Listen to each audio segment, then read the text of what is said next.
Morning YouTube. So in this video today guys, I want to have a chat with you all about power washing. Tell you hopefully what I've learnt over the years, and well, 3 or 4 seasons, so you know what I mean. But also probably tell you one of the mistakes that I made, and it's one of them where it's a hard one as to what to say, but you'll understand what I mean as we get going. So I think this is my 3rd season with the power washer. So let's start at the beginning. Let's talk about power washing or power washer choices. It really is up to you. It's like anything. You can spend 100 quid on a mower and you can spend thousands on a mower, and you do the same thing. You're cutting grass, but the more you spend, generally the better experience you have cutting the grass. The quicker you are, the more efficient you are, the better result. And I think that's the same with the power washing world in general. So there's no harm at all in buying a Karcher or like the Still electric ones to plug in. My personal thoughts on that, because I did think about it, is in many ways they're more trouble than it's worth. So yes, you can leave an okay finish, but I genuinely think a petrol powered one or a good petrol powered one will leave a better finish. You've got the hassle of plugging in. Yes, more and more people are getting outside power sockets fitted. I know new builds now come with power sockets fitted outside. So you know, there's less sort of thing to try and get them, but at the same time I think about my customer base and they haven't got outside sockets. I don't want to be messing around with plug sockets and mains power and extension cords. Not at all really. There's pros to it, but to me there's more cons. And then when I started looking at the lower end petrol ones, like the Audi ones or Screwfix, or you know, the ones you see from like Argos, they're like a homeowner petrol. Well, I got thinking to myself, well, I won't be doing a lot of it, but I could be doing a lot of it. There could be days where I'm doing 2 or 3 days of it straight. I don't want something that could let me down in the future. And again, the cleaning wise, and it's like accessory wise, you know, if you wanted to buy stuff to add on it or parts, you know, it's where do you get parts, where do you get them serviced? I know you can get a petrol one serviced anywhere, but they'll probably pull the face at trying to get parts, or they might have difficulty getting parts. As I said, there's more pros and there's more cons, but to me there was more cons, if I'm being honest with you. So then that got me looking at higher end petrol ones. So we were just tipping into, say, I don't know, quote commercial, and there's a big gap when it comes to commercial power washers. I like to think mine is the bottom end of commercial maybe, but in reality if you're doing this as a day job and you're doing this all the time, then people often get what's called a van mounted system, where basically it's a power washer and the tank, buffer tank, everything's all in a van. That's where you see the majority of the big YouTube channels doing power washing. That's their setup, and I'll get onto them later on. So I was lucky at the time. I come into a little bit of money, not a huge amount, but it was enough for me to basically buy one of these, you know, low-end commercial power washers. So I went for a Honda powered one, because to be fair, still now, but at the time I believed, you know, that Honda had got the most reliable engine, blah blah blah. So I bought that, and I bought one again. I did some research, and this is another thing. Don't sometimes look at what gardeners are using for power washing. Look at what the power washing people are using for power washing. You'll get a lot more sort of better tips, I find.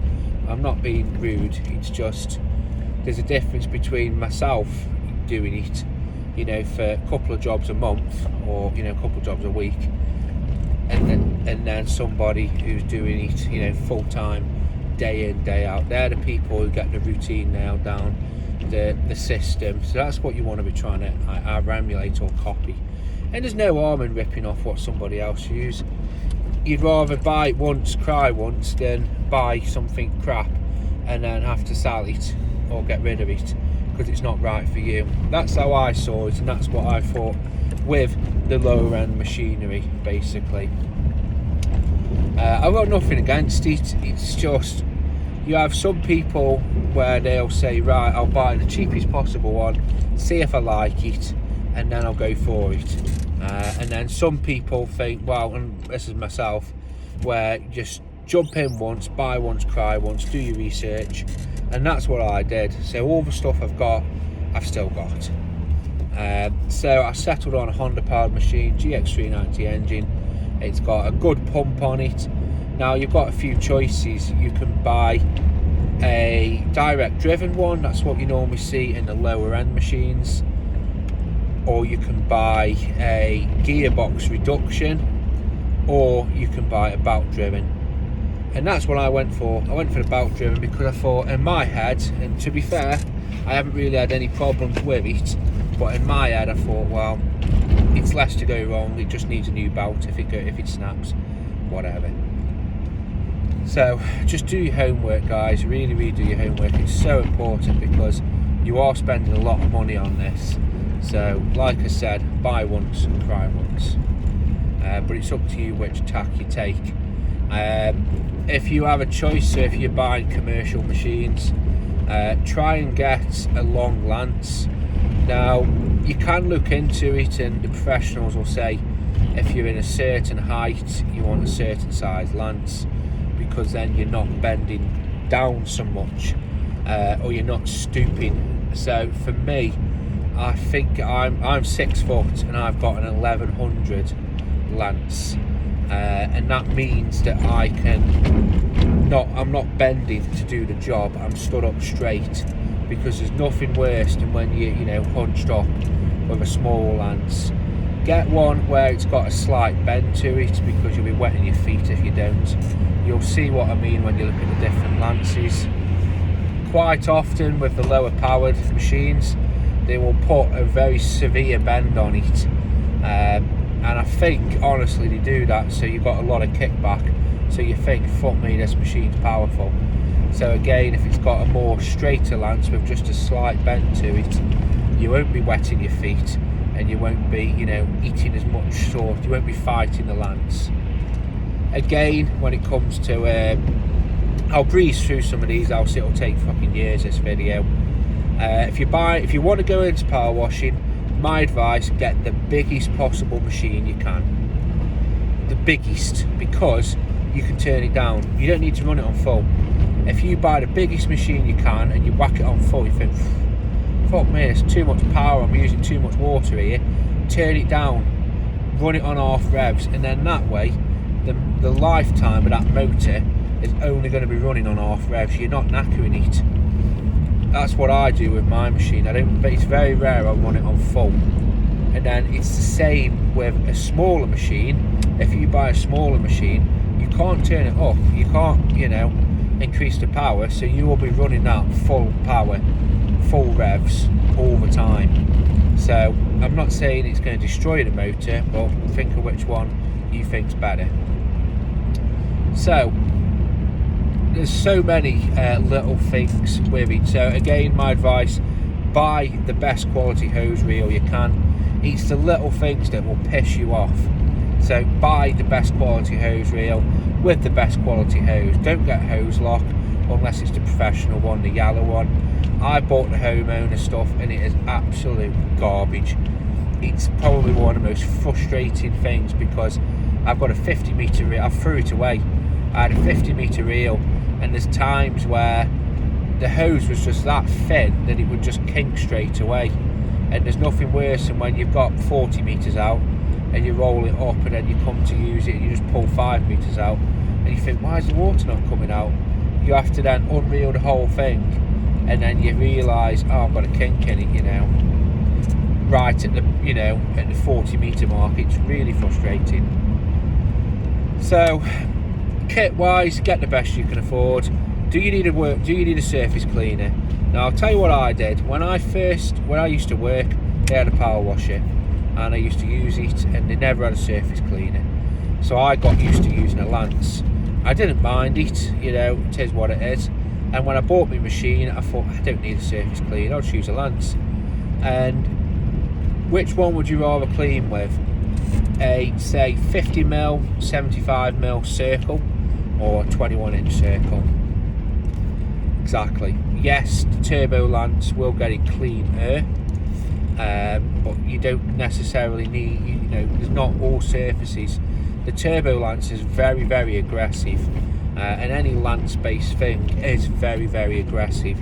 You will be blowing water out, you will be chipping if it's a bit knackered, you will be scattering everything, because it's so much power in it.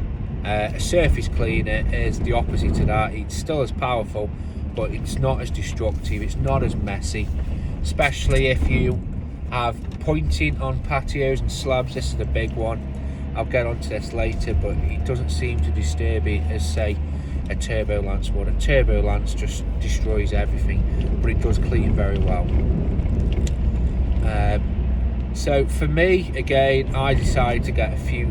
So I had the standard attachments, I had a turbo lance, and I have a surface cleaner, and I find a combination of all of them will pretty much do every property so far that I've come up against. So another thing as well is, do you need a mud sucker? You see them quite often. It's up to you. I bought one, I've just bought a new one actually, a better one. They are useful, especially if it's standing water and you want to shift it on. It is very useful for doing that, but it's not necessary. It really isn't necessary, but it is useful. So again, have a think about that. So you've got your power washer sorted. Now if you're buying a big machine, I think anything over 15 litres per minute, you will be barrel feeding it. And what I mean by that is you will have to take with you a barrel, a tub, a drum, anything to hold or house the water. So make sure you've got some. So for me, I use a brown wheelie bin. I bought it off Amazon, and basically when I'm not using the power washer, all the power washing stuff fits inside of that brown bin. So the hose reel, I've got an extra length of high pressure hose, the little mini surface cleaner, my cones, the hoses for the power washer, they all live inside of that bin. So when I get up to a job site, I empty the van, I put all the stuff outside, and then I put all the stuff I don't need back inside the van. So all that's outside is the power washer and the brown bin.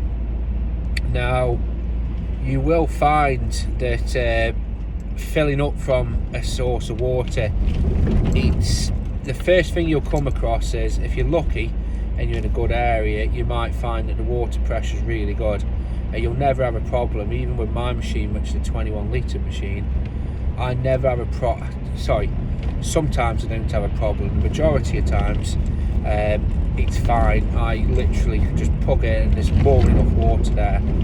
But you will come to some properties where the water pressure is terrible, absolutely terrible, and if you're barrel feeding, you will struggle. So you can turn your water down so you're not putting out as much, but then you're not cleaning as quick. So what I've done in the past is, if I know the water's crap on site, when I get there, I will speak to the neighbour and see if I can plug into his. Yes, you might have to bunce him 20 quid, but you will be cleaning quicker. It's as simple as that. You will be working quicker. If your machine puts out 20 litres per minute and their tap's putting out 10 litres, well, you're going to have to fill that barrel, and then basically, if you've got 200 litres in store and you're only putting out so much, you're using a lot more than that so much, you're going to have to keep starting and stopping. And I've been there and I've done that, and it's frustrating. One of the things I'm getting next is something you can plug onto a customer's tap, and it'll tell you how many litres per minute that tap is pumping out.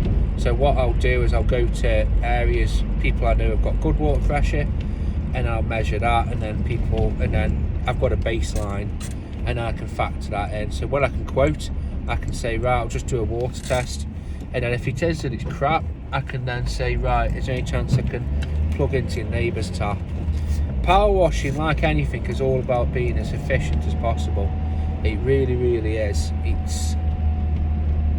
it's so, you know, it's like having a mower with a ridiculously small tank, and you have to go to the petrol station every single time just to fill it up. You know, it's the same with the water. You've got to wait for it, and it is a ball ache. It's a real faff.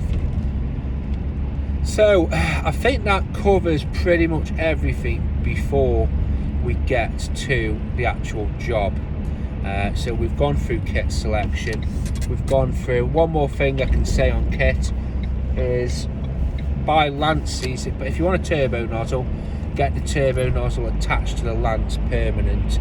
So don't use a quick connect. You can, there's no harm in that. But what you'll find is there's a little bit of play on the turbo nozzle and the quick connect, and because it's got a little ball inside and it's spinning, you'll actually get quite a little bit of vibration through that. It's not shaking your bones to bits, but when you've used it all day and you've been gripping onto it all day, yeah. And again, get a good quality lance, a trigger gun. Get a good gun, because there's nothing worse. I went to one and I looked at some of their stuff and they had, and it was just cheap shit, and it was like you had to really grip it to get it to engage, and it was terrible. Like, you imagine using that all day, it's bloody ridiculous. So you've got to think for stuff like that. So for me, as I said, with a surface cleaner, I was using lances, and you can do it, but I'll tell you what I found with using a lance. It's very, very messy. It does clean well. It doesn't clean as quick as the surface cleaner, but it is messy. It is incredibly messy. So now I'm on to the messy part. We'll get on to the main part. So you've got all your gear. You know, you probably bought good stuff. You know, you've got the commercial stuff or the low. You know what I mean? You've got the best you can afford. You've tipped up to the job. You've got your barrel filled up. My routine is I fill the barrel up first thing. As soon as I get there, I fill it up. And then even if a customer talks to me and we're going through stuff, that barrel's filling up and I can just get straight into power washing. There's nothing worse than thinking, oh shit, I've got to get the barrel going, because if you've got crap water pressure, you're going to be always chasing your water all the time, and it's a bloody faff.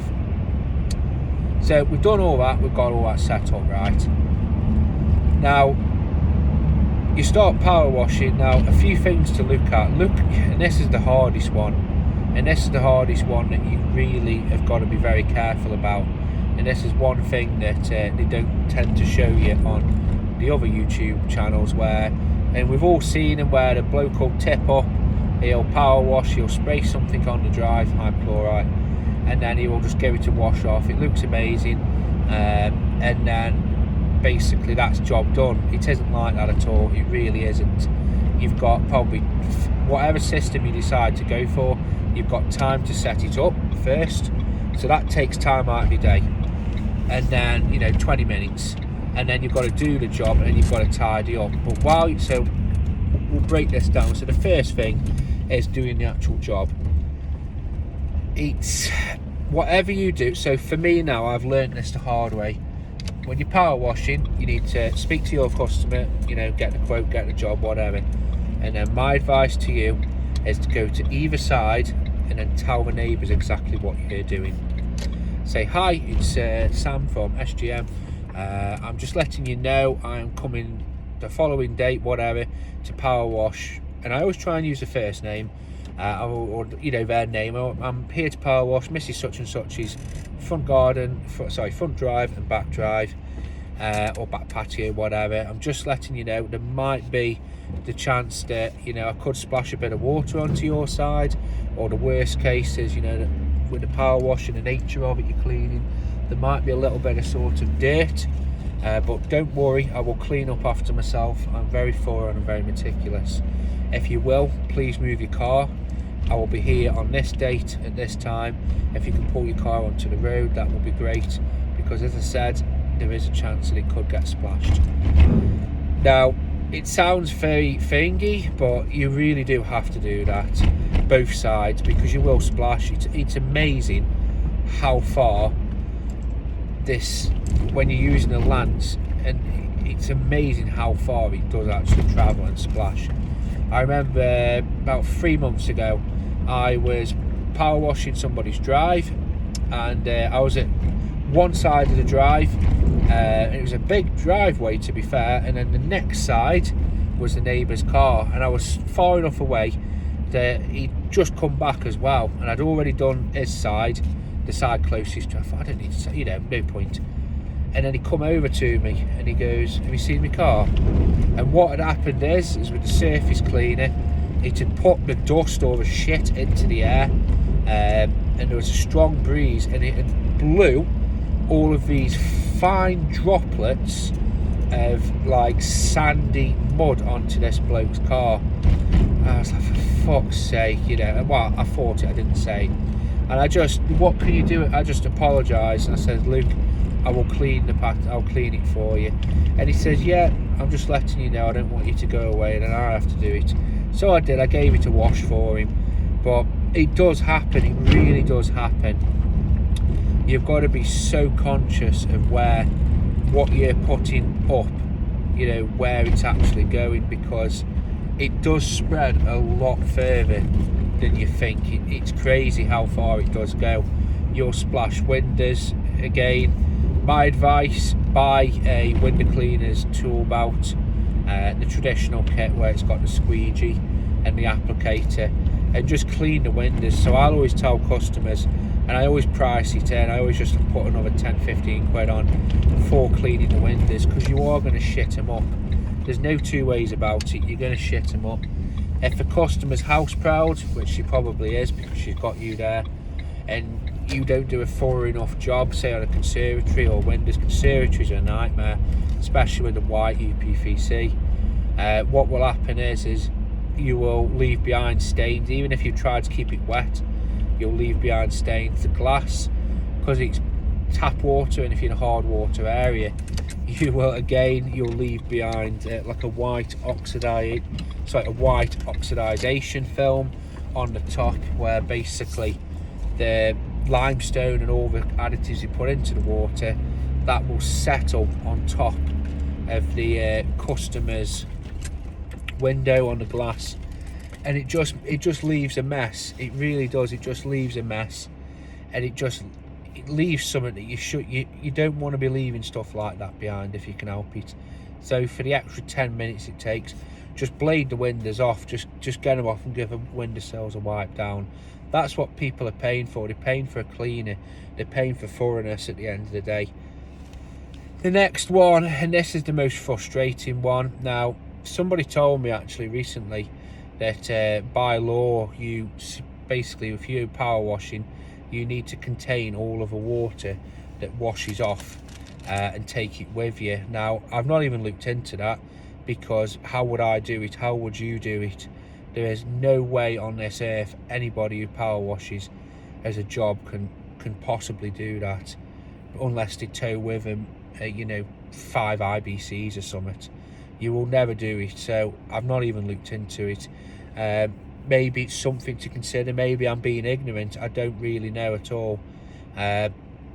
It's just one of them. And the thing is, it's what can you do if somebody comes? You've done it, haven't you? I don't know.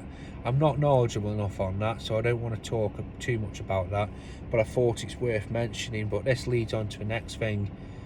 You need to try and work out where the water you were putting is going to go. Now, if you're power washing and it's 21 litre per minute, you're going to be putting a lot of water out in a short space of time. So yes, there might be a hard rain. Where does that go? Well, it won't be as much as you putting 20 litres out per minute. Now, this is the hardest part of the job. This is one of them where I try and do my best. So I try and look at customers' driveways, try and look at the slope, and I think, right, where's it going? If a customer has got a very shitty driveway and it's got a really good slope, and it's going straight into like eco drains or a grid, that looks good in theory, but it isn't, because as you're power washing, where's all the shit going to go? It's going to block the drain. So you need to do something to mitigate that. I did one a bit back where it was a row of houses, and the row of houses, there was like steps each house, and I was power washing, and I could see the water because this lady had a fence all the way down, and I thought, oh, it'll track down there, and I saw a little hole about that big, and I could see that all this black shitty water, and it was dribbling out this hole, and I looked over the fence, and this lady had painted her side of the wall white, and it was dribbling onto this patio. For God's sake. So I got my cloth out of my pocket, and I just bunged the hole, and I went round and just tied it up. Luckily nothing ever came of that, but people can be funny. This is why I say to you, just tell the neighbours, whatever you do, just tell them, because even if you are tidying up and they look out the window and they see you power washing their car, they might think, what's he done? Or power washing the windows. It might take them by surprise, because it's a strong gust of water. They might think, shit, what's he done? Why's he done that? You know. So just tell them. My advice, best thing you can do is just tell them, and just make them aware. Get them to move the stuff. Some people might go above and beyond and say, yeah, I'll move my furniture. You know, I'm quite careful with my stuff. I'll move my stuff. Some people don't. I'll tell you quickly before I go, the worst one I ever had. And this is what I say about the water. So how can you predict where the water goes? Well, you can look at the slope, but in general it can go where it wants. Sometimes it might have enough of a slope, but then it might, you know, just down to how it's been laid, it might peter off to a flat, and it might actually go into somebody else's drive. What happens if you're power washing on a hill, you know, the customer's house up high? Well, it could wash down the road into somebody else's drive. You just don't know at all. It's not clean water you're putting out, you're putting dirty water out. And it's so, the way I liken it to it is imagine, it's like when you mow a lawn, you'll mow 200 lawns, 2,000 lawns, 2 million lawns, you'll never break a window. You'll mow one lawn and you'll smash someone's window. Same with the power washing. You will power wash 50 million drives or one drive, and it might divert into somebody's garden and flood their garden, or put shitty water onto their garden. Just the same as with the glass you break, it's up to the customer. The customer might think, you've done this deliberately, you broke my window deliberately, why have you broke my window, horrible person. Or they might say, look, accidents happen, just deal with it and sort it out. Same with the water issue. They might notice water in the garden, they might decide to say, yeah, no, look, stuff happens, you need to do it, just sort it out. Other people might go fucking nuclear, and that's what happened to me actually. It was last year sometime, and this lady, I was asked to power wash this lady's front drive and the back patio, and I was power washing it, and it was diverting into a drain lovely, and then when it hit a certain point, the water just went, so the first part of the drive straight into a drain, no problem. Second part of the drive, it had started washing over and into a soakaway. So that's the way that the water was always intended to go, as a soakaway at the corner of this lady's house. And basically I'd already told my customer to inform the neighbours. She said that she had. I went and knocked onto the neighbour, and she never answered, so her car was still there. So it was one of them where I made a decision to start power washing, but power wash away from this lady's car, you know, so it mitigates what it can. And yeah, we just got started basically, and I was cleaning and everything, you know. If I was making a mess, I was washing off as I was going, and then I did notice the soakaway, so the water was going in front of the garage, in front of her front door, into the soakaway, and it was just like a little stream. And it's not ideal, and looking back, but what would you do in this situation? You can't start a job and then just leave halfway through because of it. In many ways, sometimes you're sort of tied in, aren't you? So carrying on doing it, and then suddenly this front door swung open, and this woman, and I knew she was, and as soon as I saw her, I thought, oh no, she's a funny bugger. And she swung the door open, and she was like, fucking shaking and fucking throwing hands at me. I had to go and turn the power washer off because I can't hear her. So she goes, is this? And so, you know, I just said to her, I says, look, it's not ideal. I said, I did knock on. No, you didn't. I says, my neighbour has told you that as power. So your neighbour has told you that I will be power. No, she hasn't.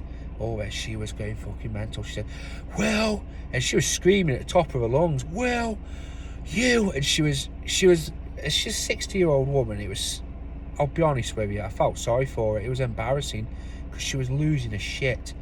I can understand, but as far as I know, I thought at first she was on about a car, you know. I thought, oh shit, is she moaning because it's going to get a car? No, she was moaning about the pool of water. Was it flooding into? No, it was going into a soakaway. So she was going mad. She was screaming, well, you. And she was taking big breaths in between. She was getting herself that worked up. And I just said to her, I said, look, I will tidy up. I said, I'm not going to be leaving here until it's tidied up and it's back to what it was. And she just goes, it's my fucking birthday. You ruined my fucking birthday. And then she stood back, and I should have stood, and she slammed the door as hard as she fucking could. She was going fucking mental. I thought, right. So by this point, the neighbour, my customer, had come out. She goes, what's up? So I told her. She goes, oh, she's a funny bugger, she is. So I says to her, I says, Luke, I said, I'm not carrying on. I said, I can't. I says, this lady's on the verge of having a breakdown here. I says, there's no way I can carry on. She says, Luke, it is what it is. She said, I told her to move a car. She hasn't. I told you that you were coming. She's done nothing. You know, she's denying all knowledge of it. She says, you need a job. He says, I want a job doing. She said, it's going into a soakaway. He said, you can't alter the lay of the land. I can't alter the lay of the land. I said, well, Luke, I said, and while we were talking, the daughter had turned up, and she got out of her car. I thought, fucking hell, we're round two here. She come up to me. She goes, you all right? I said, yeah. She went into her mum, and then I thought, oh, fucking hell. So anyway, I knocked on, and the daughter come to the door, and this fucking woman come out again. She was fucking rabbiting on, shouting and screaming, and the daughter was like, calm down, mum, calm down, you know it's not good for you, all this. And basically it got sorted. It was a case of the daughter had seen reason. She knew there's nothing that she knew it wasn't done deliberate. She knew it was one of them things. She knew I was going to tidy up. She says, Luke, normally my mum's at work, it's just so happens she's getting ready to go out for a birthday. So at least that part was right. She says, Luke, just get it all sorted for her. And I did, and it wasn't a problem. But you can see how it was and how it could have been. And even, you know, if that daughter wouldn't have turned up, to be fair, it would have been left on that bad note. But it got sorted, it got done, it got where everything was basically sorted out. But, you know, it's so frustrating, and it's one of them, like, how do you stop the water going away? And this woman was screaming, so you should have got fucking sandbags. It's like, no, that's the fall of a drive. You know, if you sandbag it, you'll just trap the water and it will overflow back onto your property because everything is leaning that way. You could build it up and eventually it would just come onto her side anyway. It's how it is. So I do try and be careful. I always inform the neighbours. I do try and look at customers' properties now and make a choice. Is the flow? I did one a bit back where the water, I turned it away because the water I knew where it was going to go. It was going to go from the top of someone's drive because she was on a hill, and then the house below it would have ran down her drive because I've seen that doing when it's wet. And as I said, it's a hard one. What do you do? What do you do if you flood someone's garden? You imagine that if a customer comes out and says, oh, you flooded it, and you know it's gone into my house, and 99.9 it won't, it will be fine. But you know what people are like.